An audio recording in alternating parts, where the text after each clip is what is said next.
What's up, faders? It's your boy Johnny here, and before we start the show, I would like to say that Got Faded Japan is changing.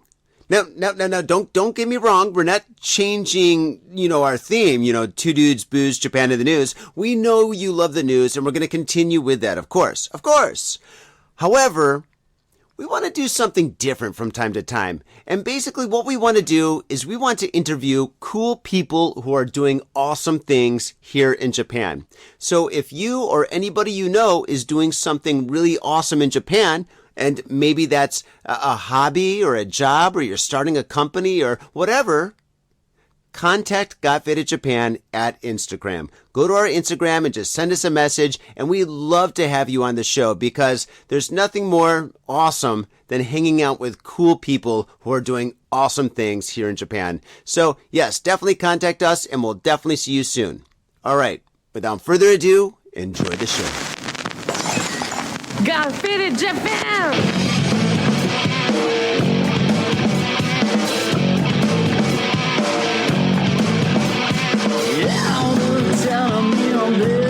I'm all about my business, but I ain't got no briefcase. Yeah, all I got's some whiskey.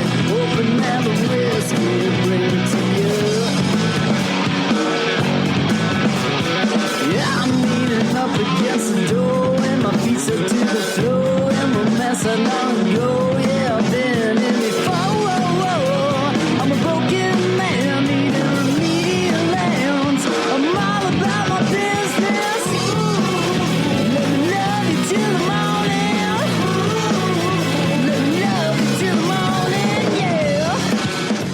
What's up, faders, and welcome to yet another action-packed episode of Got Faded Japan, and I am your host, Johnny. And I'm your co-host, Tom Tokyo. I'm back again. That's right. Welcome back, Tommy boy. Welcome back. Hey, good to be back, man. It's I don't get to do this very often. I'll put it that way. Yeah, I know. You're pretty busy.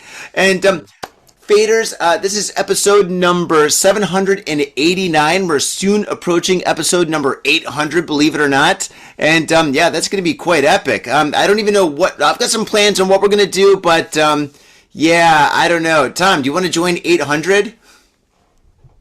Why or how could I refuse this? Here we go. Okay, the show is already pretty good. All right, Yeah. We'll definitely. do something fun. I don't know. We'll do something fun.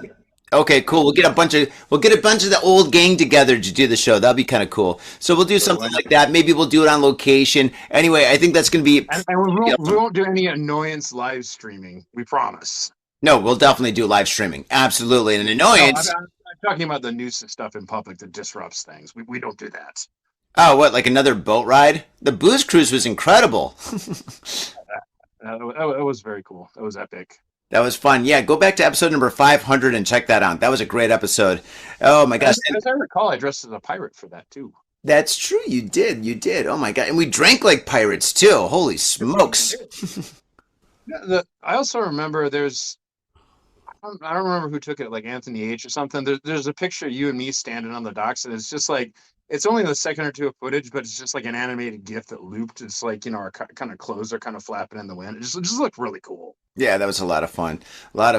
And speaking of fun, faders, in this episode, we're going to have a lot of fun because we're going to catch up with Tom for just a little bit. And then after that, we're going to get into this week's wild news. And holy smokes, there's a lot of news to read this week. So fasten your seatbelts. And as I said in previous episodes, so I'm going to say it again, Got Faded Japan is about two dudes, booze, Japan, and the news. And yes. And oh, one thing, if you do want to support Got Faded Japan, and please do, yes, we're begging, go down to the show notes right now and sign up for our Patreon. We've got a Patreon down there where we've got tons of stuff for you to enjoy, including unedited episodes. We've got photos that are too hot for the internet, plus a whole lot more stuff. And also, we're going to do a bonus weekly episode called Got Faded Japan After Dark. Yes, we're going to do Got Faded Japan After Dark again, and that's where we're going to read the really dark, horrible, really bad news that is a little bit too graphic for YouTube. So, but it's not graphic for Patreon. So, yeah, sign up now and, yeah, get the keys to the city. Trust me, it's totally worth it. Oh my gosh. So, moving forward, Tom, how the heck have you been?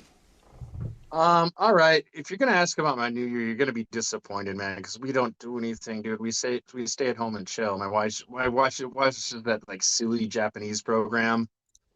Which one? I don't know. There's a bunch of them. It's got like pop stars dancing around and bloody blood and celebrities. I don't, dude. I don't know, dude. I'm as much as I love this country, I'm not a fan of like their regular mundane TV. I'll put it that way. Uh, But like, I go, yeah, honey, it's fine. If you want to do that, that's cool. Cool, cool, cool. Well, see, that's why I drink. I do the New Year's thing, and oh man, for me, I go up like at Faders, as you know, if you watch like the previous episode, yeah, I went up to Niigata and I just drank. I drank 30 beers in 3 days, actually. Yeah, I drank a little over a case of beer, which, sounds like a lot, but I mean, really it isn't. If you wake up at 10 o'clock and you have a couple of beers, and then you have lunch, you have a couple of beers at lunch, and then after that, you have a couple of beers and you're watching TV, and then after that is dinner time, you have a couple of beers at dinner, and then it's time to party. Oh man, yeah, you can easily drink 30 beers in one day. No problem. I mean, granted, you can't do anything else, but yeah, it was a lot of fun. Very relaxing. You're on vacation. Who cares? Yeah, The whole who point of cares? vacation isn't the whole point of vacation is to have fun and relax? Absolutely, absolutely, and that's exactly what I did, Tom. But did you stay home or did you go to your in-laws for New Year's? No, we stayed home. You stayed In, home? in, in-laws came over for Christmas, and Oh, like, that, but my in-law family is not that big. There's my mother-in-law and my brother-in-law, and that's it. wow, That is all. Yeah, wow, that's really it's small. small. Yeah. But did you have osechi or New Year's cuisine? Yeah. Yeah, yeah, yeah. Oh, my wife's like, if I haven't explained this before, my wife's like really old school Japanese. Like, she makes sure we do that. Cool, very cool. Well, what did you have for the osechi? The mochi in the Mochi, bean okay, soup, typical, yeah. in the bean soup, and maybe one or two other dishes. Well, that was it. Oh man, yeah, my in-laws go crazy, man. We had sashimi, we had crab, we had yakiniku, we had wagyu, yeah, they went all out. Like they love to eat and they love to cook. So every time I go up there, I gain a couple of, well, I wouldn't say a couple. I gain about maybe 30 pounds, most likely from the beer, of course. But Yeah, I mean that's cool, dude. But like for special occasions, like I was burnout. I was gonna cook for Christmas, but they said, "Nah, we'll just like they wanted to order pizza," and I was like, "We're gonna make a pizza. nice spread. I was gonna make chili and lasagna and a couple other things." But they're just like, "Yeah, we're good with pizza," and I was like, "Oh, okay. I mean, less work for me." True, true, true. And how many days did you have off? I had 3 days off. A couple weeks. You had a couple of weeks off. Holy Yeah, smokes! What did you do for a couple of weeks? Drinking? yeah. What do you think I did? All right. Oh, okay. Very cool. I don't think my wife's very impressed because it was pretty hammered. It was pretty hammered for a couple of weeks. And just like, like, I'm gonna stay off that for a while. I promised the wife it was like no more of the drinking winky for the foreseeable future. I'll put it that way. Okay, that's cool. That's cool. Yeah, I know you're kind of loosely on the wagon right now, so that's why I'm not drinking. I'm drinking kombucha. Yeah, what up? Ooh, Old school. fancy. I'm drinking Mugi Chop barley tea. Oh my God, dude, we sound like a couple of boomers. Oh my God. I Uh, know. I know. Well, Mugi Cha's even like at least kombucha is like somewhat like exciting. Like Mugi Cha's like barley tea. There's no sugar. There's no caffeine. This is basically no calories. This is basically flavored water.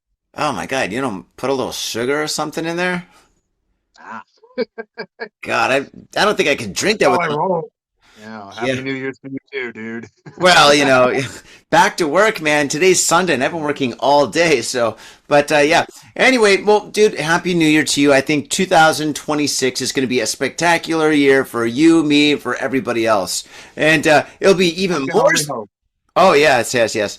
So, without further ado, I want to talk a little bit about the CES that was just at was it Las Vegas? Yeah, it was just in Las Vegas, and there's a lot of crazy things that's happening right now in the tech industry, especially AI. A lot of AI. And first off, Tom, have you ever used AI or do you use AI in the regular? No, I I think maybe about a year ago I got bored one day and I had like a whole day off and like really nothing else to do. I downloaded a bunch of like the free programs you can get Hmm. that like the dude like AR. You just give it a prompt and it like takes a couple minutes and generates a picture. And I download like only the free ones because I ain't paid for that. Fair No enough. offense, but but it's just a toy. It's just like to piddle around with. Okay, cool, cool, cool. Yeah. It's Well, I've all been right, using, I guess, but yeah. Okay, well, I've been using it a little bit, and I gotta say, man, there are some AI haters right now. It's like, all right. So what I did was, I was doing some promotion for some of my shirts, right? So what I did was, I basically went to AI, and I went to AI. I think it was called Try Holo, and I went there and I said, all right, put this shirt on a model and have her walk down Shibuya. And it did it, and it looked absolutely realistic. I couldn't tell the difference. I was like, holy smokes. And so then I was like, okay, then put it on a guy skateboarding in Tokyo. And then there's a guy skateboarding in Tokyo. Looked absolutely real. And then there's an option to animate them. So I started animating them, and I started uploading them to TikTok and this and that or whatever. And then I was like, you know what? This is kind of basic. It's just people walking around with my shirts and or they're at restaurants wearing my shirts. And I was like, what if I took it to the next level? What if I put it on celebrities and I had celebrities doing crazy stuff here in Tokyo? Or if I had like a crazy people, like I had like Godzilla and King Kong together at a barbecue with Ken and Barbie or something. And so I started coming up with all these crazy ideas for AI. And I was like just running it through AI, and AI was generating every single one of my crazy, bizarre ideas to the T. They look absolutely fantastic. And I did it kind of as like an experiment and kind of as a joke. And then I posted all of these on my Instagram. So faders, if you go down to the Spilt Inc., the Spilt Inc. Instagram, which is down in the show notes, and you click on that, you can see all these twisted things that I did. And I did it, and I think the majority of the people thought it was a joke because I even wrote there. I wrote in like the Instagram that it's a joke. I'm like, hey, I just did this just to see how far I can push AI, and obviously I can push it very far. I'll never use AI to create artwork or anything. This is just for some promotion that I'm doing for fun. And the majority of the people thought it was pretty cool, but I gotta say, man, some of my friends are AI haters. Dude, I got some heat for uploading those. Like I had a friend that since he sent me like this long message saying that I'm like destroying the economy and taking jobs away from people and this and that. And I was like, dude, I did it as a joke. I was just uploading some like promotion stuff as just for fun, just to see how far I can push AI, which was obviously pretty far. But holy smokes, man, I got some really hardcore hate from my friends where I'm just like, ugh, no New Year's card for this guy. Wow. What are your thoughts on that? I don't know, man. Like obviously, like you can be used as a joke and that's fine, but like I don't know. It's a the problem is it's getting really difficult to tell the difference between what's AI and what's not. Oh yeah.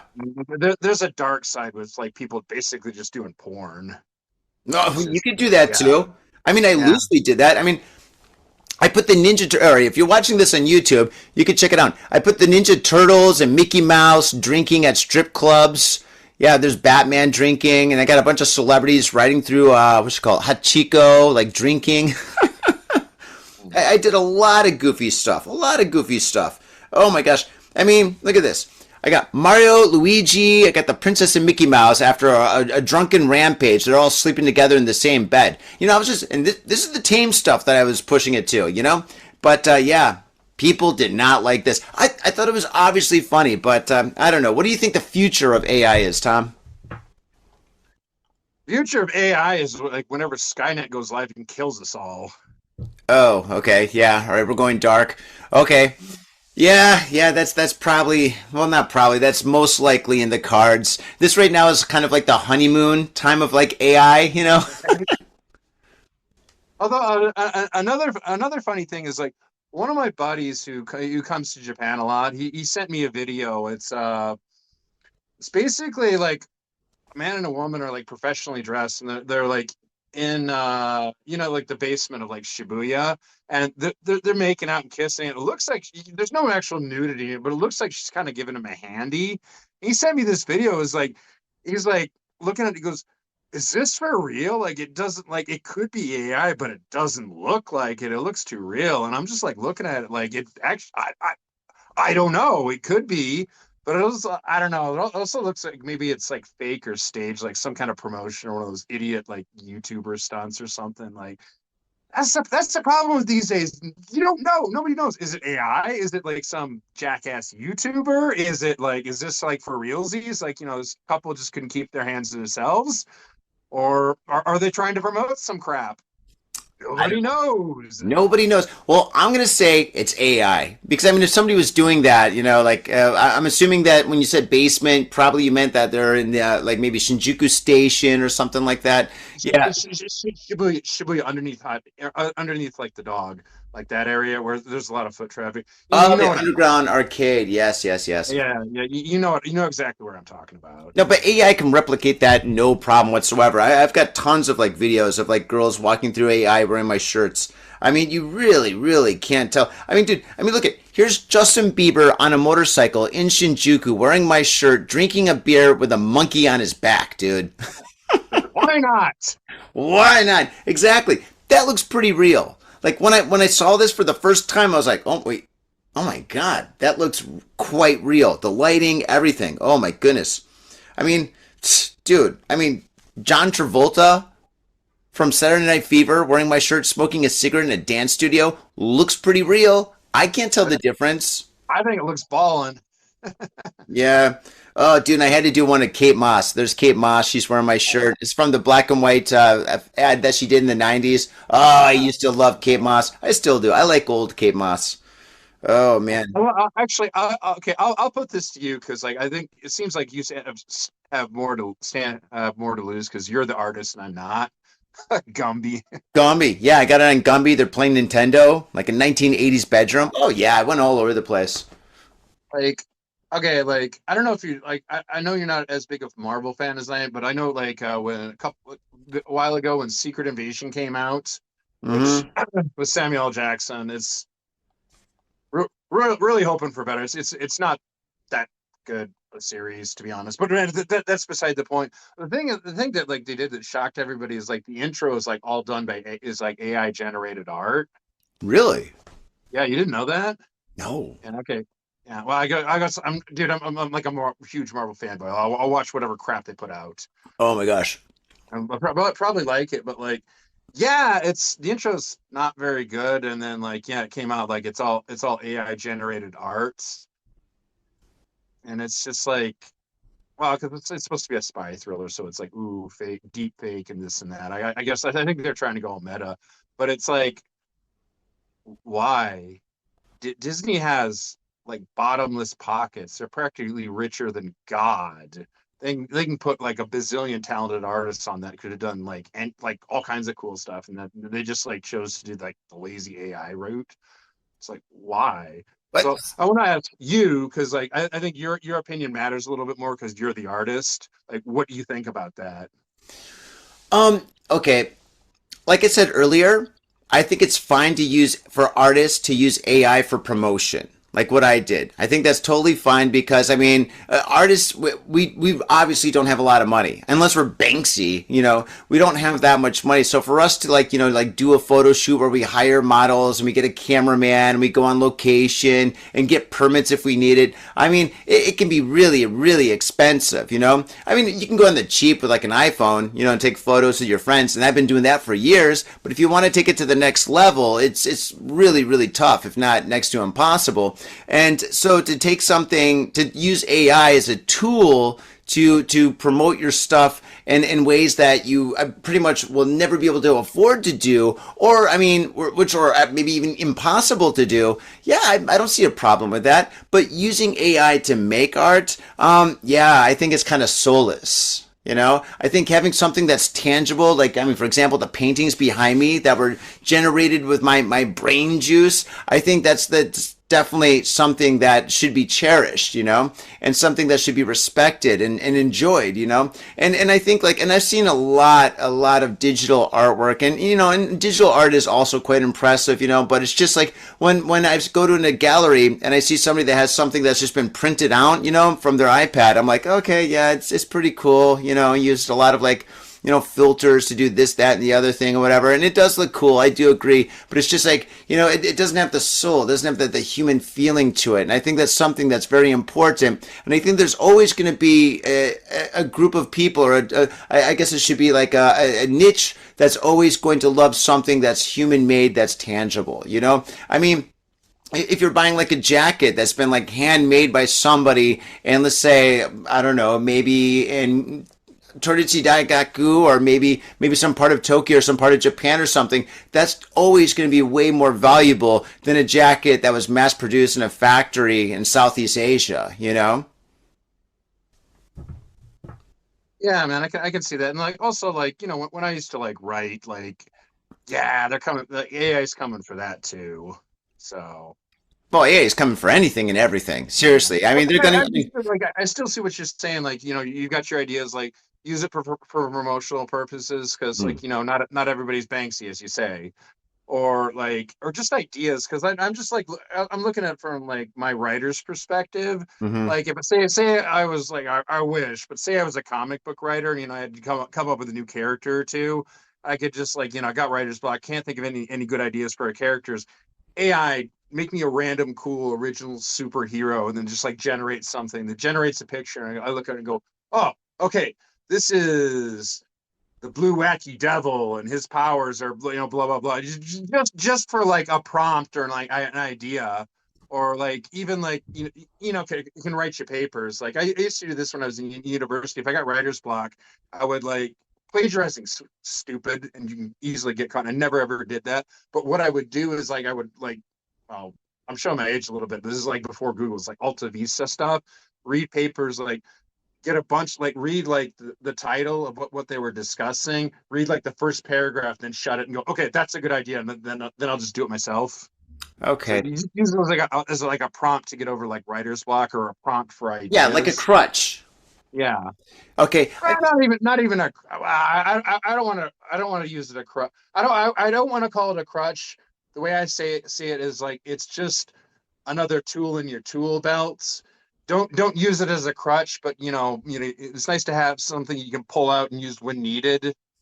Yeah, I don't know. I wouldn't use it to like come up with characters or anything like that. Yeah, like all my ideas are from my mind, and which makes all my ideas specifically of me, from me, onto the canvas or into the sketchbook or something. So yeah, I would never use AI to generate ideas. For promotion only, I have no problem whatsoever for it, because the thing is, it's just for me doing that AI promotion. It did sell some T-shirts, and it basically took me about maybe an hour and a half to generate like a huge amount of content, which obviously I can't promote now, or can't use now, because after I did it once and everybody got pissed off, I was like, oh geez, all right, no more AI promotion for me.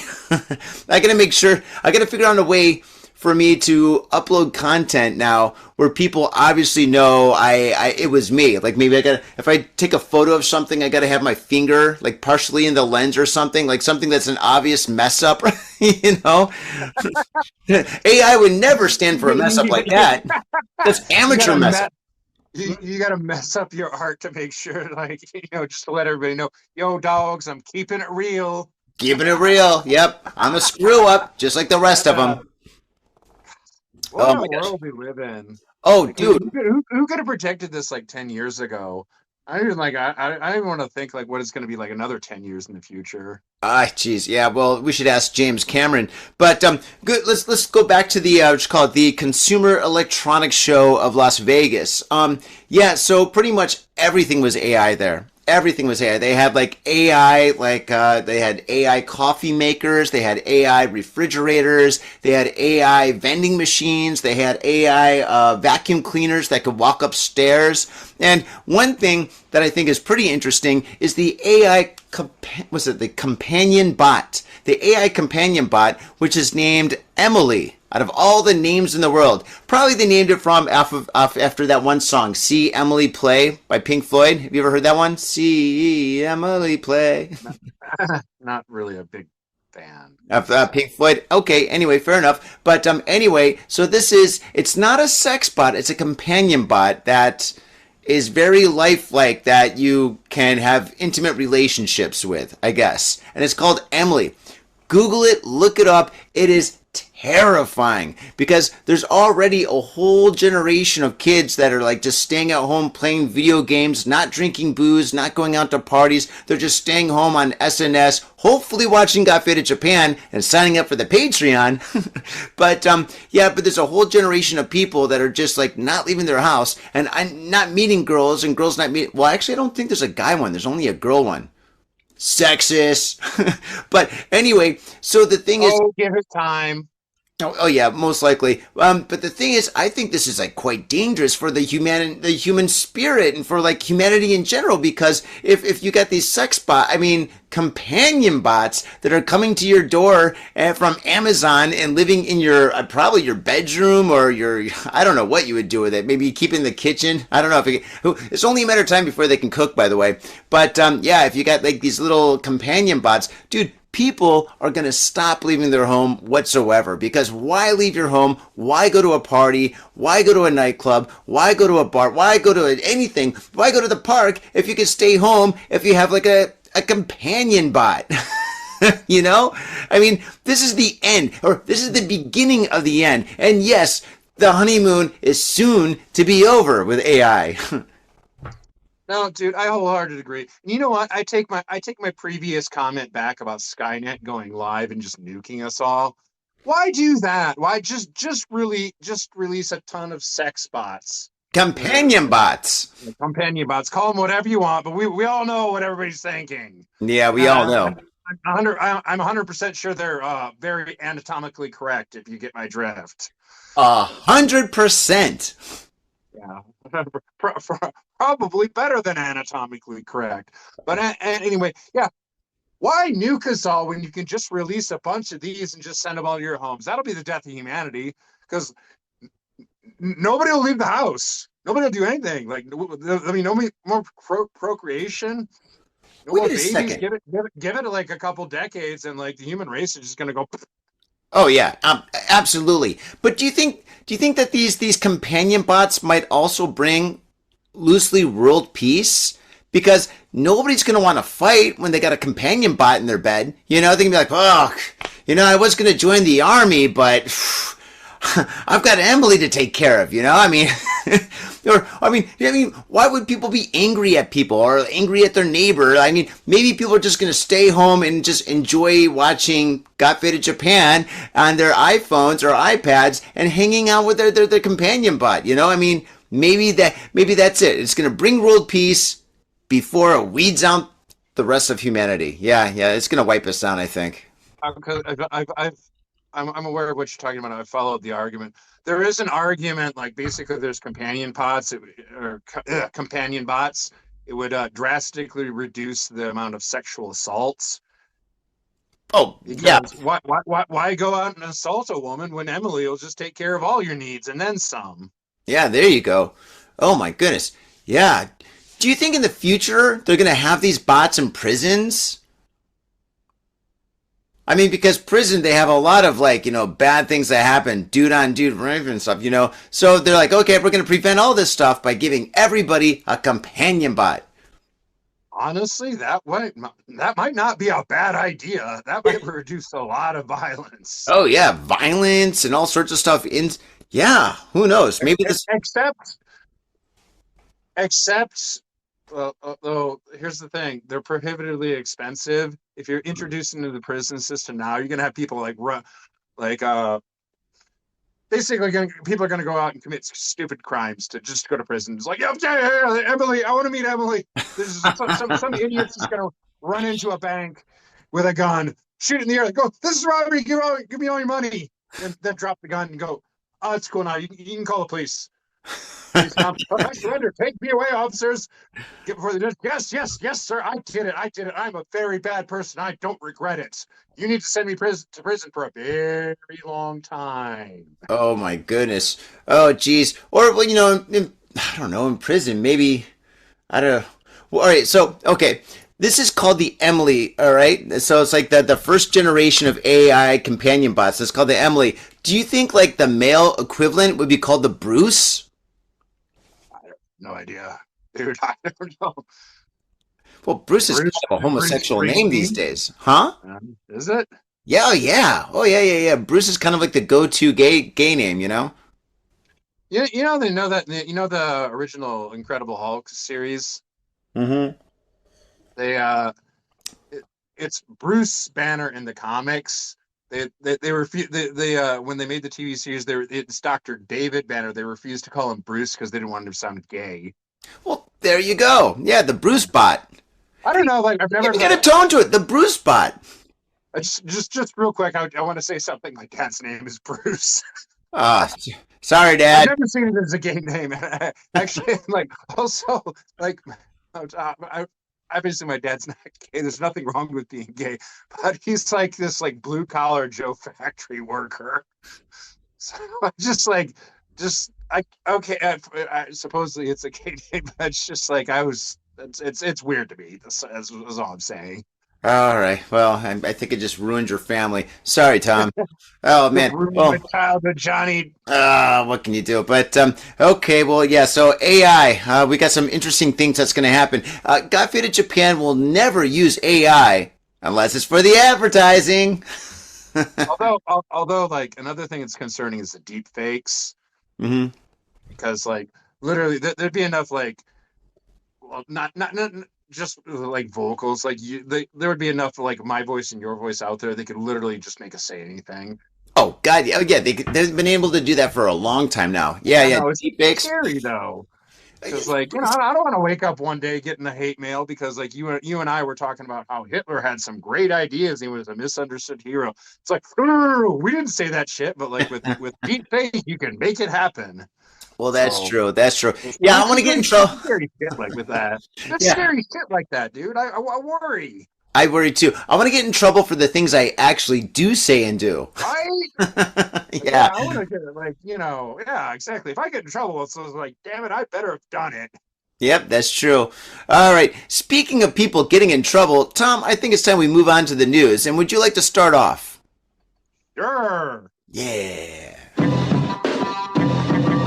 Yo, what's up, Faders? Got Faded Japan has got a new sponsor. Our new sponsor is Gamuso Bar, located in Asagaya, Tokyo.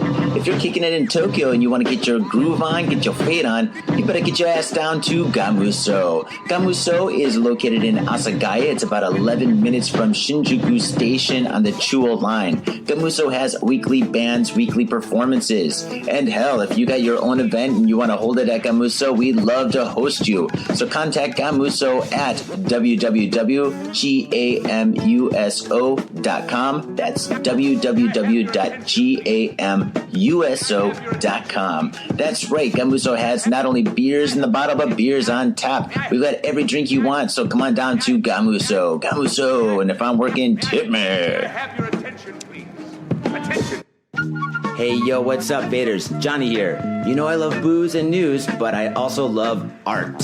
So come on down to thespiltink.com and check my art out. I've got tons of stuff there for you to check out. I've got paintings, I got prints, I got videos. And I tell you what, if you like a painting, I could probably sell it to you. And I tell you what, if I can't sell you that painting, I will definitely sell you a print. I've got prints of all my work. Prints are about 2,000 yen each, about $20, but if you buy two, you get the third one for free. So come on down to thespiltink.com. Yo, and on top of that, I'm looking for commissioned work. So if there's something that you want me to do, I can make it for you. Just check out my stuff and see if you like my style. And if you like my style, I can definitely paint you anything on canvas, paper, whatever. I've done it all. So come on down to thespiltink.com. That is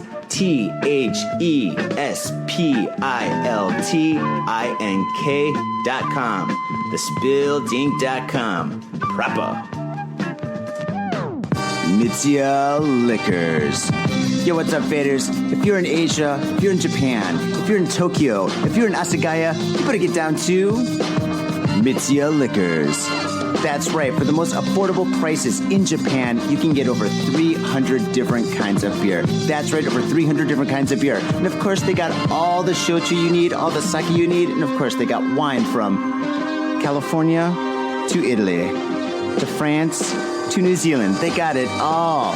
When I say they got it all, they really, seriously got it all. There's no joke about that. So get down to MITSUYA Liquors. And if you go in there and you say, got fit in Japan, you will be more than welcome to go into their back room and drink those beers that you just purchased. That's right, got fit in Japan at MITSUYA Liquors. And 3 times a week, they have a sushi chef there. So get your sushi on, get your drink on, get your fade on, and come on down to MITSUYA Liquors, located comfortably in Asagaya, about 5-minute walk from the station. In Tokyo and craving soul food? We've got just the place for you. Soul Food House in Azabu Juban. Check out what we do at soulfoodhouse.com. Come by and taste the love. We look forward to feeding you. Are you in Harajuku with some out-of-town friends or your family or significant others? Yeah! Do you want to chill and drink beer and eat sandwiches while your friends overpay for glitter unicorn socks? Yeah! And the flavor's gonna make you complete at Harry's Sandwich Company. So come on down to Harry's Sandwich Company in the heart of Harajuku, right off Takeshita Street. See you there! The news. All right, Johnny, I get a question. Yes. Johnny's choice. Do you want serious? You want serious and dark, or do you want funny? Well, we do have Got Fit in Japan After Dark, where we're going to be doing a lot of really dark stories. So I think we should stick along with the humor and go with funny. Okay. Here we go. Polygamist suspected of illicit filming suffered broken back jumping from building to flee police. There we go. Right? There we go. Funny. Even the title says it. Ono is married to 28-year-old Haruka. Together they adopted Rin, 23, who was once common law marriage with Ono. Last week, Tokyo Metropolitan Police announced the arrest of Ono, Haruka, and Rin on suspicion of conspiring to secretly film Ono having sex with a woman in her 20s in a hotel in Shinjuku Ward. They posted the video on the internet on site myfans.jp, which I guess is their OnlyFans. I don't know. Yeah, I think so. Yeah.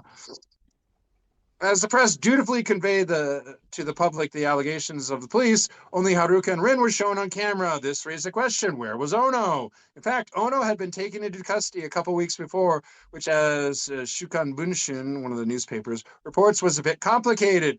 On November 25th, the police raided Ono's apartment in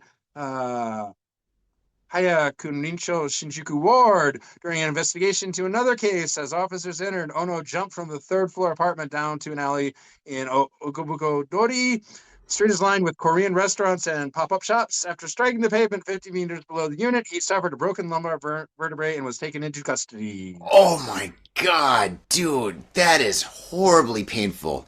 Oh my gosh, breaking a vertebrae? Oh, dude, I can't even imagine that pain. I mean, this guy he won't be able to walk again. Or get it up. The irony. I already got 2 wives, man. I just love this, man. As I told you can't make this stuff up. No, I mean, okay, obviously the guy's a bad man, but I agree, like, a broken back is probably a bit of a severe punishment, but that was not the police. That was karma. That was his own bad decisions that did that to him. So that's absolutely agreed. Yeah, that is definitely karma. That's guy being like, F this guy. Now he's got 2 wives that he can no longer please. At least with his little man downstairs. Yeah, well, especially since he's going to be behind bars for a while, and probably the cops busted into his apartment because of like all sorts of other probably videos or whatnot. Yeah, this dude sounds like a sketch show character. I'm sure he's up to no good. Yeah. I mean, illicit, like, come on. Like, I can't believe the women were in on it, too, because, like, illicit filming, like, her and another lady in a hotel without her permission. It's like... Creepy. I know guys, come on, let's be honest. It's mostly guys that do the filming and that are creeps. And of course, it's wrong. It's horrible. But like, you think usually women would have a little bit of sympathy for something like that, like invasion of privacy in their personal lives. So I'm kind of shocked that like women are like on board with this. Just to what? Earn a quick buck.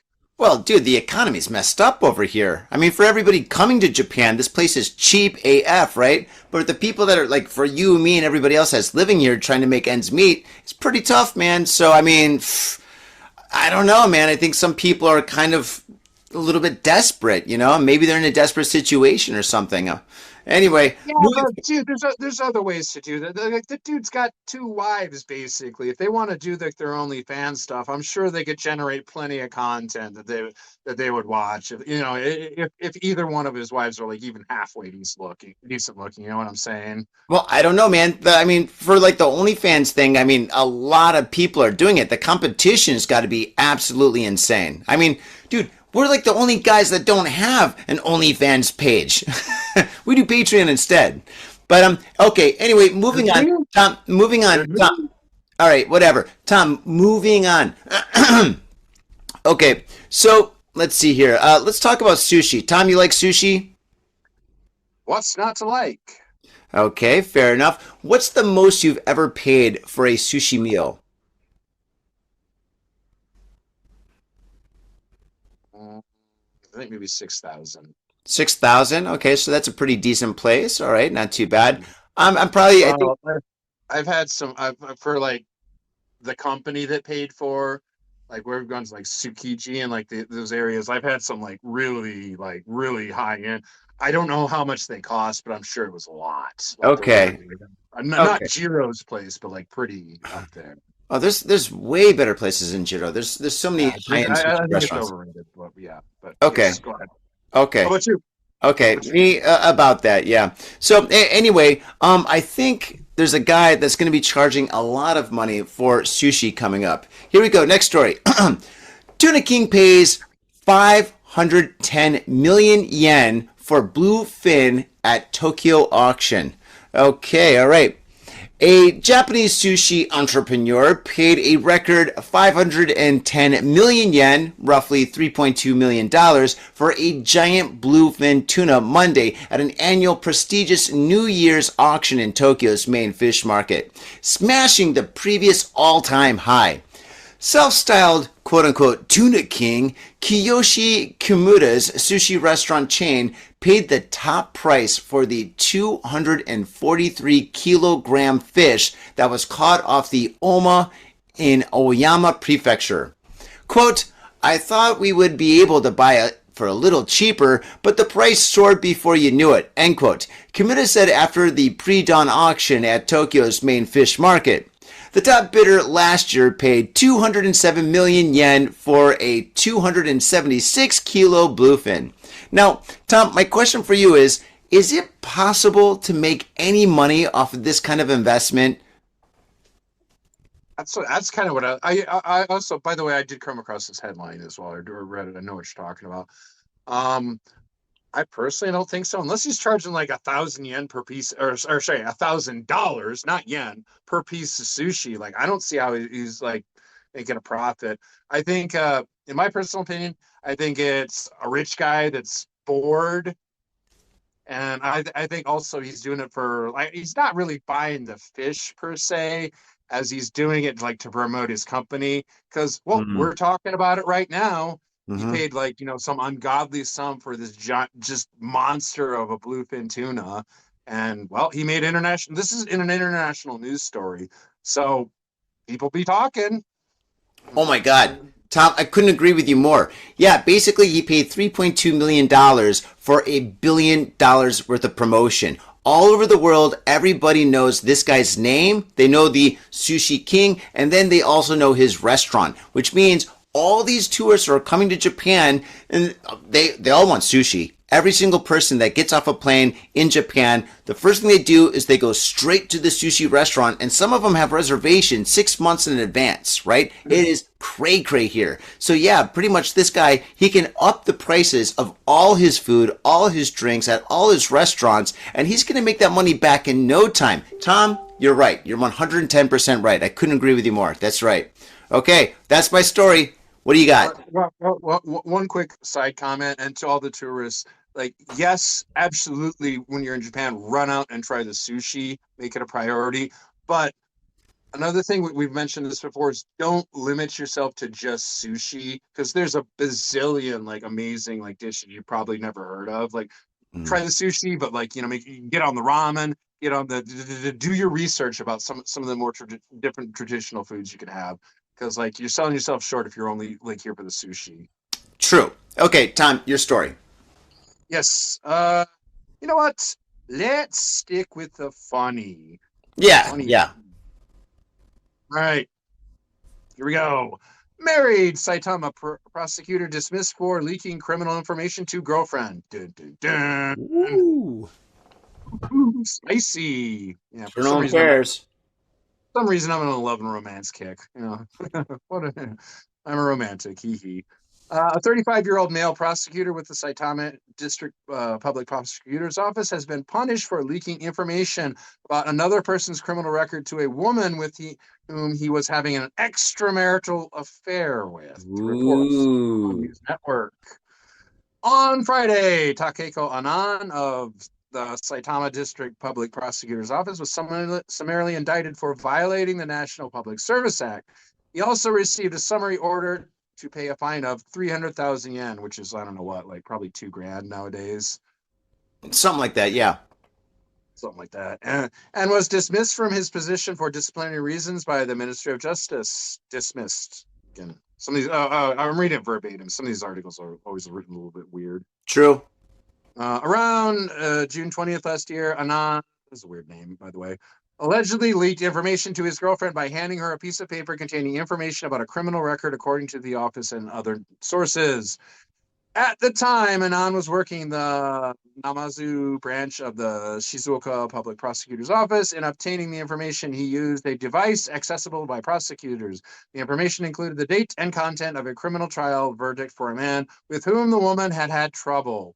Although Anand has a wife and children, he pretended to be single while dating the woman. During questioning, he admitted to the charges, saying, quote, "I wanted to be seen as someone she could rely on," end quote. So let me get this straight.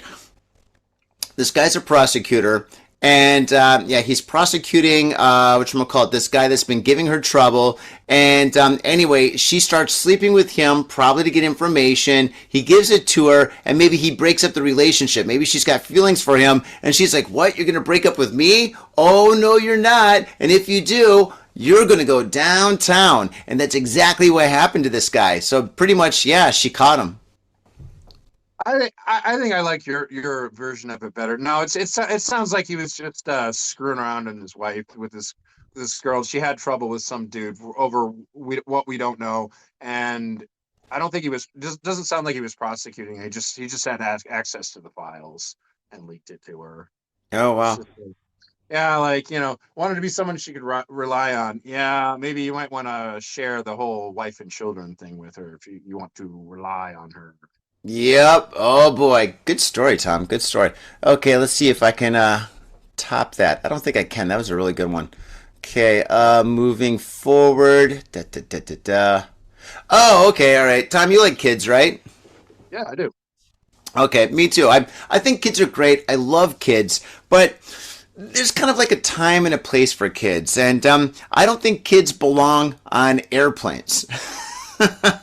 Oh, I took a flight for like 4 hours with a kid that was crying and kicking the seats and just going bonkers the whole time. It was an absolute nightmare, and that's going to lead me into this story here. Okay, here we go. Without further ado. Actually, I have an opinion on that too, but we can wait till after the story. Sure. Okay. Babysitting services for foreign tourists taking off in Japan. Okay. Foreign language babysitting services are for foreign tourists are beginning to take off in Japan, driving by demand among wealthy families who wish to enjoy aspects of Japan culture that may be difficult to experience with kids. Oh man, I really don't like tourists that bring kids here. I despise tourists that bring kids here.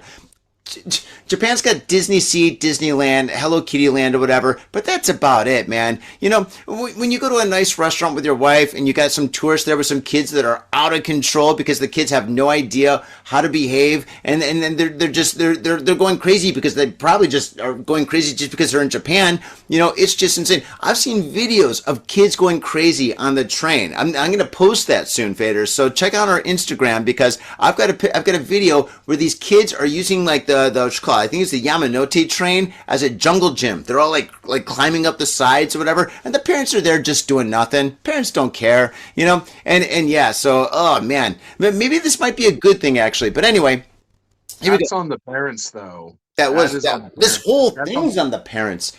But moving forward, in late November, Kelvin Young, who was visiting Japan from California with his family, left his 5-year-old and 2-year-old daughters with a nanny at their hotel. Dude, bringing a 2-year-old kid on a 14-hour flight? Oh, forget about it.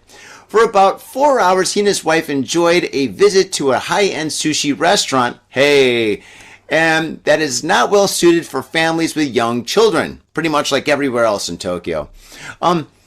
The child care services was provided by Sync Incorporated, a company based in Kamakura, Kanagawa Prefecture that employs 9 English-speaking nationalities certified with children care workers with 1 nurse, which is they seem pretty professional. It seems like a good company. The company has already handled over 50 requests since launching their services in April of 2025, with fees ranging from, Tom, get this. This is how much they're charging. 54,000 yen for 3 hours. Holy smokes. Dude, Tom, you're in the wrong business. Faders, hey, if you're coming to Japan, Tom, he'll watch your kids for $450. Okay. Dude, yeah. I mean, I'm not a licensed child. Like, I don't have a license for taking care of children, but I do have a lot of experience. Like, you are right. I am in the wrong business. Why don't I just do that? Why don't I just like post my info on the internet? It's like, coming to Japan, need an English speaking person that can watch your children. I'll do it. How much? Yeah, totally. You go to their hotel. You watch Rugrats, watching Rugrats. Maybe SpongeBob or something. I don't know what they watch these days. But anyway, you watch cartoons with the kid, you order pizza, they're happy, the parents are happy. Tom, you're in the wrong business, I swear to God. Okay, moving forward, around 36.8 million foreign visitors came to Japan in 2024. I thought the number was higher, but 36.8. Anyway, of which about 690,000 were aged 4 or younger, according to government data. Dude, can you believe that? 690, over 500,000 kids came here under the age of 4 years old. Tom, if you're in the babysitting business where basically you just go to hotels and sit with kids and watch TV and eat pizza, dude, you are going to be rich. You can start a franchise, man. I'm actually seriously considering it, man. Holy smokes! I mean, I'm pretty sure they expect you to be professional and take care of the children, and actually play with it, not just flip the TV on and be like, "Yeah, kids, watch this." Dude, but, yeah, still. Well, here's one thing, man. They're only going to use your service once. How often are they going to come to Japan? Especially after they realize 14 hours in a seat's kind of a long time. They're never going to come back with their kids. And if they do, the kids are going to be probably their age. You know what I'm saying? So anyway, that's my story. Moving on. Well, yeah, I'd say like as far as like the plane goes, like in being like, surrounded by screaming kids, I hate that too, dude. And like I'm saying this as a parent, but like, yeah, it annoys everybody else. If I had an airline, I would have a rule. Like if you bring an underage child, bringing children on the plane is fine. But if they start misbehaving and start getting loud, like the staff will direct you to go to the quiet room, this nice little soundproof room with toys and other stuff that is soundproof. And like you could take your kid in there and like let them do whatever until they calm down. That would make $1 bazillion. Oh my God, that is a genius idea. I know, right? I was thinking morphine. And it's mandatory. Like if you sign up for the tickets and you get on that flight, you're agreeing to these terms and conditions while you're in the air. Thank Because you. like nobody wants to hear that. I understand like parents, but like, dude, no, don't bring your kid. Don't bring your kid out if like if you haven't taught them how to behave, or if they've got some kind of behavioral issues, or if they're just too young to understand. Like, Mm-hmm. control them. I hate that. Dude, I again, I am a parent, but like another thing, like, and it pisses me off to see bad parenting, because Mm-hmm. it aggravates me when kids like just run wild, because you know it's not the kid's fault, it's the parents' fault. Yeah, it's the parents' fault.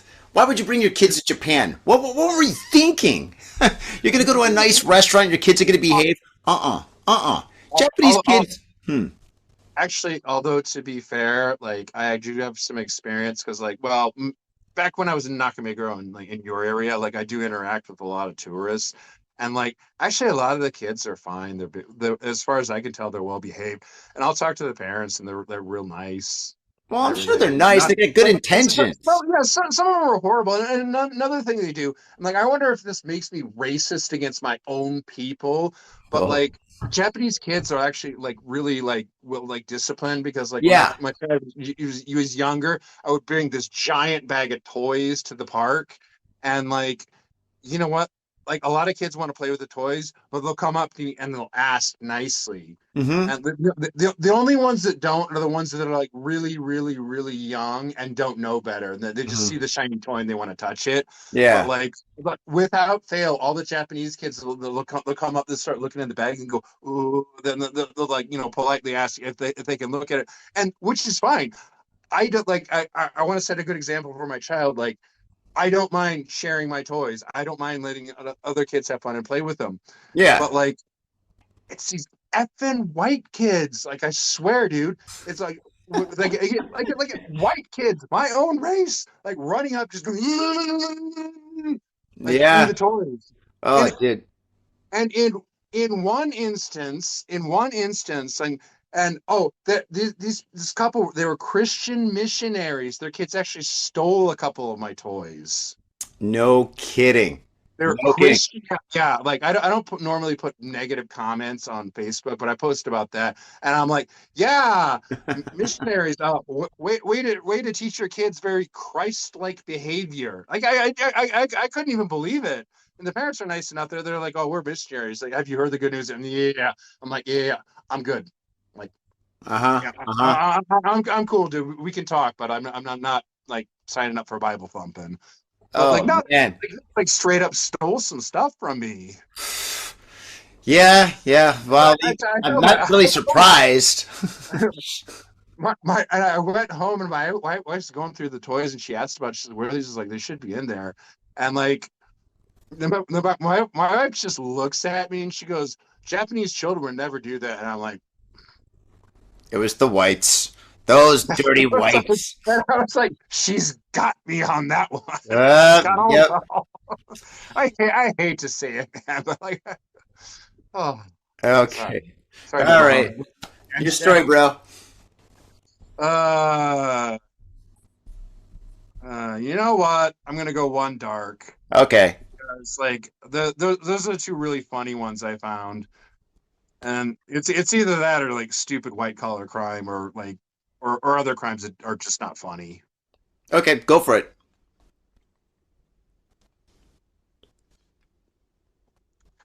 Face tattoo defendant admits guilt, claims attack was not for money. Face tattoo. Oh yeah, dude, you can see this. Can you see this, dude? It looks crazy. Oh my God, that's not a face tattoo. His face is mapped with tattoos. Yeah, he's got this, like, I don't know. For those of you who can't see, he's got this like wild snake like all over his face, like, just goes like around his mouth and like across his nose and up his up his forehead. It's wild, Well, if you're gonna do something, you got to do it right, right? right? Well, yeah, like go to prison, because I guarantee no one's gonna mess with this dude. I wouldn't look at him. And be like, Giant face, prominent tattoo, gave an interview from an attention ahead of the court appearance on January 9th, saying the crime was not motivated by financial need. The man who stared down the camera with glinting teeth and a green snake tattoo running down the center of his face is on trial for a robbery resulting in injury. He spoke with reporters inside Tokyo Detention House prior to the open hearing. The defendant, Masanobu Echizenya, weird name, 50, said he was not struggling financially on December 2024. Echizenya allegedly stole goods worth about 500 yen from a convenience store in Setagaya Ward and repeatedly headbutted the male store clerk in his 30s who chased after him, caused injuries that required about 2 weeks to heal. During a meeting with an FNN reporter, 2 days before the hearing, Echizanya spoke about his facial tattoo, saying, quote, "I've had many tattoos for about 20 years now." After his arrest, Echizanya initially refused to speak to investigators. However, during a meeting on January 7th, he admitted wrongdoing, telling the reporter, quote, "I know I did something bad. I'm sorry for causing trouble. I regret it." Echizanya acknowledged his guilt in front of a reporter and showed his understanding that robbing resulted in serious injury, carrying a minimum 6-year sentence in prison. Asked about his motive, Echizanya insisted it was not about money. He said he stole the items intending to cause trouble for the store, and then he assaulted the clerk in order to escape. Reports after his arrest said he dropped the stolen coffee and bread while fleeing. So, like, $5, like a couple bucks worth of coffee and bread. Like, there's a couple more paragraphs. He keeps going, but I think you get the idea. So, Totally. Dude was like literally just to pull like I don't know, Clockwork Orange and just go out and cause mayhem. Just ran in, went, I'm the bargain basement joker. Grabbed some stuff and convenience store employee action. Which, wow, that is some dedication. You see this dude running to the store. Dude, if I was working, keep in mind, I'm a big scary guy. If I was working, I saw that dude run in, grab some stuff, and be like, "He can have it." Yeah. I'll call the police, but he can have it. I don't get paid enough. Oh my god. Oh, dude, yeah, dude, no way. No.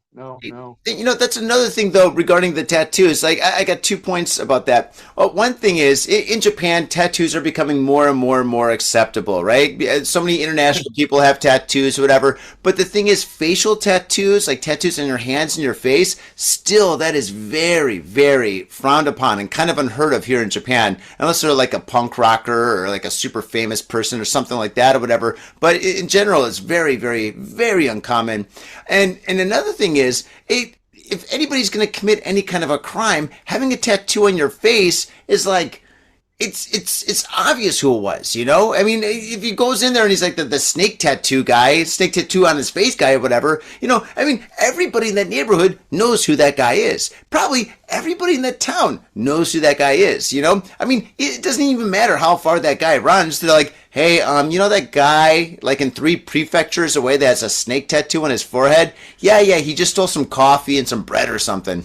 You know, they're going to find him. But, you know, the pro of it, he'll never get picked out of a lineup. Yeah, right. Yeah, true that. Imagine picking him out of the lineup. You're just like, it's him. Yeah. Are you sure you don't need a? Nope, it's him. Yeah, totally. Sure? Like, how do you know? Because the tattoo, the giant snake on his face. I'm gonna ask you, like, your personal opinion, because I want to hear your personal opinion. Like, I think face tats are kind of dumb. Yeah. I mean, it depends on what your job is. I mean, if you're a tattoo artist, that's kind of goes with like the job, you know. Or if you're like a musician and you're established, it kind of goes with the job. But I mean, I would never get a face tattoo. You know, it's just not my thing. But if somebody has one, you know, to each their own. You know. But I mean, yeah, it's just not my thing. I just think they look horrible regardless of your job or who you are. Like, it's just, yeah. I've seen some small ones that are kind of cool. Except for Mike Tyson. Mike Tyson was a trailblazer. I think Mike Tyson job, like that tribal thing he's got, I think that looks kind of cool. That's one exception. And I'm not saying that because he just because he kicked my ass, which I'm sure he could. Oh yeah, but yeah, I don't know, but I just nah. I'm like, because like. We both got ink. You've got a bit more than I do, but like, you know, I think tattoos are awesome. I think they're cool. Like, just yeah, not in the face. Yeah, It's like, yeah. not in the face, not in the face. Well, to each their own. To each their own. That's all I'm going to say. Okay, moving forward, we got a couple more stories left. Okay, let's see here. Um, okay. So in this episode, we've learned that there's many stupid ways in how to go to jail for a very, very long time. And this next story, well, it's another one just like that. Okay, here we go. Fireworks thrown in police box in Hyogo Prefecture. Okay, so there's really, really, really dumb ways to go to jail for a very long time, and this is one of them. Fireworks were thrown into a police box in Kakogawa, Hyogo Prefecture on Sunday morning. Police said whoever did it faces charges of obstruction of police business. Oh my gosh, seriously, there should be way, way more charges. I mean, possibly even attempt to murder, arson. I mean, dude, the sky's the limit when you mess with the police like this. But anyway, moving forward, the incident occurred around 3:20 a.m. Sankei Shimbun reported. 4 police officers were in the back room when one of them heard the sound of the police box door opening. He went out to the counter and noticed white smoke. Okay, maybe it's a smoke bomb or something, maybe a sparkler, I don't know. The burnt remains of fireworks, approximately 12.5 centimeters long, were found on the floor in front of the counter. There was no damage to the police box. Well, that's good. 2 similar fireworks were also found in the police box's parking lot. CCTV is probably going to bust these kids, if it is kids, because, in this day and age, it could be young adults or even older people. What do you think, Tom? What's your take? My only question is, are you trying to go to prison? It's a sure way to do it. Because even if none of the cops witness it, you know damn well there are cameras everywhere. Oh my God, especially around a police box. Yeah. And I don't think the cops are going to just let that one go. No, not at all. Dude, you think the guy had a tattoo on his face? Right? Probably. Because at this point, why not? If you're going to do stupid stuff, do it. Go all out. Yeah. But seriously, it's pretty dumb. That's pretty dumb. Yeah, that is beyond dumb. That's like absolutely ridiculously stupid in any country. Actually, that person's actually quite lucky he did it in Japan and not, or he, she, whoever did it in Japan and not in the States. Because if he did it in the States, dude, there would be bullet holes all over that person's body. You would not be able to recognize that person's body, Or cops would be like, well, he could have been a terrorist. Could have been a bomb. Well, kind of that is terrorism. That is an act of... Or at bare minimum, he would have been like, I say he, because let's be honest, probably a dude. Most likely. Most likely, but or at bare minimum, even if they didn't fill him full of bullet holes, if he pulled that in America, you would either be tased or then billy clubs would come out. Oh, back, and the cops would just haul him into jail and be like, oh, we were arresting, he fell down.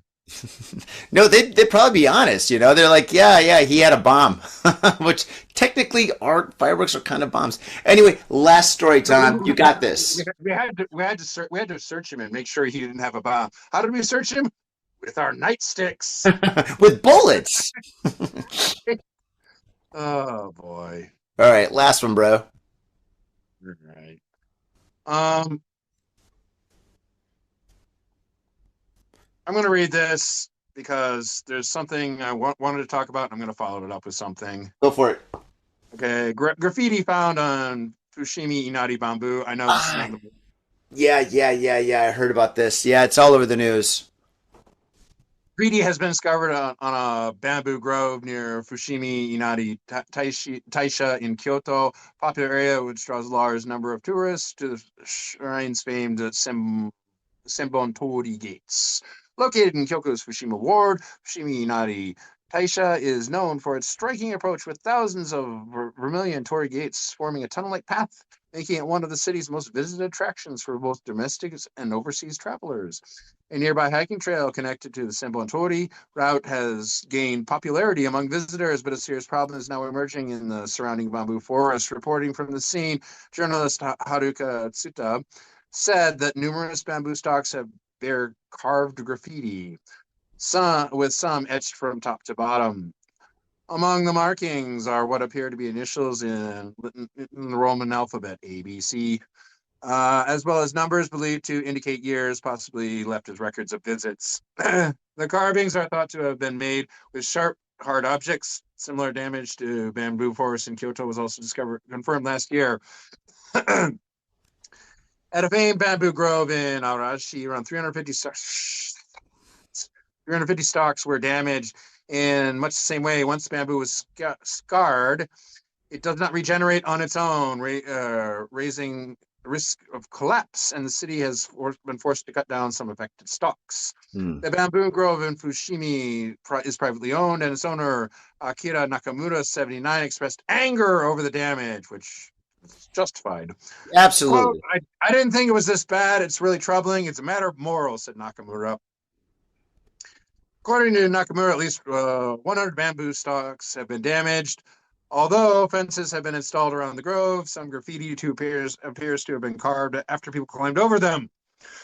Nakamura said the damage began to be noticed around the time when the impact of COVID-19 pandemic started to ease. Many mountains around Fushimi Inari are privately owned, making it difficult to implement uniform measures such as repairs or warning signs. Quote, even though this is private land, people are entering and carving graffiti. Nakamura said, I want to stop them. As graffiti damage continues to spread throughout Kyoto's bamboo forest, Nakamura appealed to visitors with simple message. Memories should be engraved in the heart, not carved with bamboo. Yeah, that's why we got cell phones. Just take photos. Jeez. Dude, I hate this. Yep, 110%. Yeah, it's disgusting. It is disgusting. Not only that, like you and I have a personal stake in this, but like you and I are long-term residents here. We've both been here over 20 years. Like we can look at literally anybody walking down the street. We can tell you and I can tell in 2 seconds whether or not they're a tourist or if they're a newcomer to Japan. We just know. Yeah, yeah. Beep beep beep. Radar. Got it. Problem being with the Japanese people is they don't. They cannot tell the difference between you and I or some tourist that just hopped off a plane. And like it pisses me off because I'm trying not to curse here, but like, you know, things like that make us look bad. No kidding. And I hate it. I hate it. I don't want to be walking around my own business and like talking to a Japanese person going to a shop and then them looking at me going just because they had some bad experiences with tourists. I really don't. Oh, dude, you know, it's just gonna get worse. Like, I mean, right now, this is like the winter season, and there's still tons of tourists here. But, you know, in the next couple of months, when April rolls in, when we got the cherry blossoms rocking, dude, there's going to be so many tourists everywhere. And most of them are going to be cool, but there's going to be a small amount of them that are going to cause a lot of havoc that's going to rain terror on all of us, right? Which means you're going to go to your local bar and they're going to be like, yeah, we're not really interested in serving you guys anymore, or something like that. I mean, who knows what's going to happen, but I think it's just going to get worse and worse and worse, and summertime's rolling in, because like the Japanese yen is so weak, right? Like I got almost every single month coming up, I got friends coming from overseas and people that I know coming from overseas here in Japan, just because it's like the best place to go because their money stretches incredibly far. My European friends that come here, they stay here for like over a month, you know? And which is a good thing. It's a good thing. You know, it's a wonderful thing. It's great to travel and like expand your mind and learn like all sorts of different things about different cultures. But it's just like that small amount of people that come here and do this kind of stuff. I mean, graffitiing, writing down on like writing all over like bamboos, or the American dude that got arrested for, what did he do? He had like a knife or something and he wrote his name at Meiji Shrine. That's pretty hardcore. Oh, I didn't hear that. Ooh. Oh, yeah. That happened like maybe 4 months ago. And it was an old guy. This old guy was like, he was like your age. Yeah, he was like an old guy, yeah. Oh, man. Like, I bet he got in a lot of trouble because like Meiji Jingu's like it's a big deal, like a really big deal. That guy might still That's be right. in Japan, if you know what I I mean. wouldn't be surprised. Yeah, in a Oh my. special place. Yeah, yeah, yeah. Yeah, yeah. Japanese people expressed what they thought of his behavior. They gave him a free orange jumpsuit and free matching silver bracelets. For a very long time. Yeah, don't mess around with the shrines. Besides, Like I do want to say this. Like vast majority of the tourists that I've talked to in my experiences have been really cool. Maybe not perfect because there's a lot of rules and it's really easy to like, make mistakes. But hmm, like I think generally they're good people. They're here to have yeah, fun, not yeah, cause problems and spend money yeah. and do whatever. And like I I've only had like a couple of isolated incidents where I've actually had actual problems with tourists. See, I go on way more than you do. I go on quite often, so I've had not a lot, but I've had definitely more than quite a few events where like tourists tried to do something, like some foreigner tried to do something that was just out of control and ridiculous. Like two times I almost got in, I mean, I didn't get in a fight, but like two times like a tourist tried to like fight me. What fight me and Scott and another friend of mine and stuff. Dude, crazy. I got so many stories that I'll tell you off camera and stuff because we got to wrap this up. But, Yeah, oh, I've dude. been here. I'm hearing from like you and like a lot of other people. Like Shibuya is just like not. It's just flooded with tourists. It's only tourists. It didn't used to be like that when I don't really go out much anymore Yeah, I because I know. got the kid and all that. But like, yeah, I didn't used to be like that. But I do want to say this one thing. Like, oh, and also we talked about this thing briefly last time that dumbass that was like filming and like Kabuki live streaming and Kabuki. Oh, Japan's awesome. This is where like just it's so safe. And some guy just walks up behind him, smacks him in the back of the head. Oh, yeah, yeah. Yeah, I've heard because of that and a few other things. Like I've heard some rumors. I I'm just putting this out there. I've heard rumors from various sources. I don't know how true they are, and I don't feel like testing it out. But like basically, like if people start like vandalizing or a nuisance streaming or stuff like that, like they're okay with basically vigilanteism. Well, yeah, like people are pissed off about people like doing YouTube videos at like restaurants. That's like when you go to like a restaurant or a club or a bar, it says no YouTube or no streaming or something like that. Yeah, even at Design Festa, that huge, that massive art exhibition that has like 5,000 artists and 50,000 attendees, they have strict policy on people's live streaming because people that go there to live stream cause a bunch of trouble and like piss off everybody. So they just made it like a carpeted rule. No live streaming here. Yeah. Don't even take it on your phone unless you're gonna. It didn't used to be like that though. Well, It, that's true. I mean, dude, we used to do this podcast on location. That's something I wouldn't do these days. I mean, I don't think we can do that anymore. Unfortunately, it's just unfortunately because of a couple jackasses. But no, I guess the thing like word on the street is like they're okay with vigilantism. It might be a Japanese person. It might even be a foreigner because us long term residents we don't like that either. But basically, the rumor is like it's okay to like if somebody starts pulling this stuff, it's okay to beat them up and break their stuff. And wow, I didn't hear that. yeah, that's what I've heard. Like Wow. I'm not gonna test this out because like I have my wife and child to think of, and I promised my wife like I would stay out of trouble, so it won't be me. But like Dude, there's all husbands make that promise. Come on.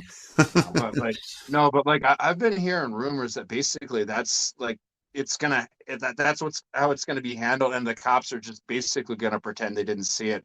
If it Yeah. gets reported, they'll go, "Oh yeah, you were nuisance streaming. Oh yeah, yeah, yeah. Oh yes, we take all crime very seriously. We'll totally get on that. And we'll totally investigate that. Bye. Go away. Shoo."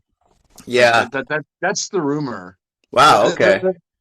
There've already been like a few like not very popular videos, but a few like I think some dumbass was like making a scene in like Yogi Park. Some guy just some random Japanese dude just walked up, dumped a bucket of threw a bucket of water on his equipment and ruined it, and then ran off. And the funny thing is he ran off and he was as he's running away he was live streaming. He's like, these tourists, they're evil, they're bad. I must protect Japan. I love Japan. Oh my gosh, that's Oh, hilarious. dude, like I saw one video of that. I was like, oh my god. Yeah. And guess what? I followed up that news story. He didn't get in trouble. Oh, wow. Cool. Well, Even though there's video evidence of, him, breaking somebody else's stuff. So wow, that's wild. That's really wild. Yeah. But all right, to go back to like what I was saying earlier about like, like tourists like starting fights when they're drunk, what happens all the time in Shibuya. Actually, probably Shibuya, Shinjuku, Ikebukuro, whatever. But just a little advice for all you guys out there. If you ever in a situation like on the train or like at a bar, or if you're just on the street and like some drunk like tourist or foreigner like elbows you or does something stupid, dude, just swallow your pride and walk away, because you don't want to get involved. You don't want to get in any trouble. You don't want to escalate things. Just be like a tough guy from the 1970s. Get hit and be like, okay, whatever, and just walk away. That's what I've done. That's what I'm always going to do. Just stay away from trouble, because it's not worth it, okay? So, yeah. And these days, anybody gets hit, they're like pulling out their phone and starting trouble and escalating things. It's going crazy. Stay away from that. Tom, what do you think? I think that's the best way to go. Walk away. I agree. And also maybe don't live stream it. Well, yeah.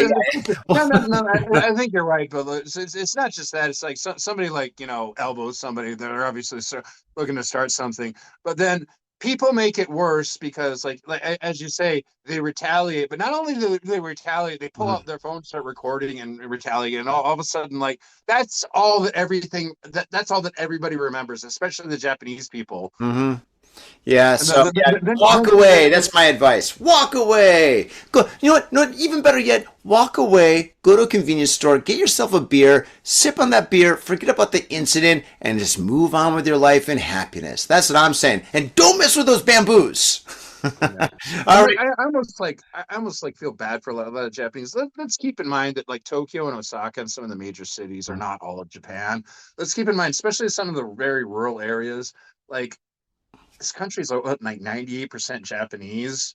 Yeah, probably more than that. But yeah, it's around 98%. And most of the other foreigners are like Chinese, Koreans, Indians, like basically other Asians, like us, like black, white, and brown people are like a teeny tiny sliver of the population. True. So don't forget that a lot of Japanese people like don't have like regular day-to-day interactions with like us Western folk, and like some of them like might not ever, and some of them, if they do, like they have interaction, it might not even be meaningful. Was what I'm trying to say. The problem is like these people go home, they turn on the news, and they see all this crazy stuff that like Western people are doing, and they just kind of like look at each other and said, should we maybe close the borders and not let these crazies in here to wreck our country? Okay, got it. All right, we're beating a dead horse. We're beating a dead horse, Tom. We've already made our point, okay? So, all right, well, okay, going back to the original point of this article, yes. It sucks that the bamboos got hurt. I hope people stop doing that. What precautions that can come up from this? Maybe barbed wire or something around the bamboo or something. I don't know. Kind of an eyesore, but maybe it's something that's necessary.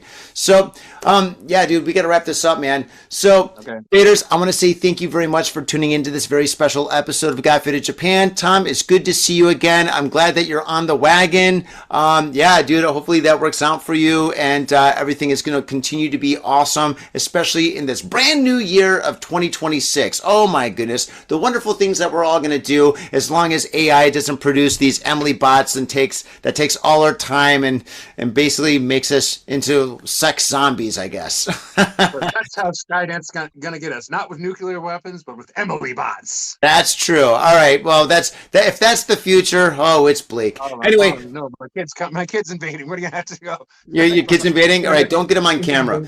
Okay. All right, Faders, thank you very much for tuning into this very special episode of Got Faded Japan. If you want to support Got Faded Japan, please do by going down into our Patreon. If you go to the Patreon, it's like $3 to $5, and it really means the world to us. Thank you so much, and we'll see you next time. All right, Tom's on daddy duty. All right, later, Tom. See you guys, and we'll catch you next time. Peace. Bye. My little brother, a goddamn shit-sucking vampire. Will you wait till Mom finds out, buddy? I've got a government job to abuse and a lonely wife to fuck. As far back as I can remember, I always wanted to be a gangster. God, the pressure! I can't take it! I can't take it!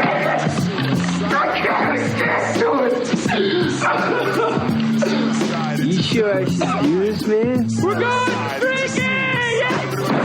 We came, we saw, we kicked his ass. Your move, creep. Oh, man. I will never forgive your ass for this shit. This is some fucked up repugnant shit. Ah, fuck it, dude. Let's go bold.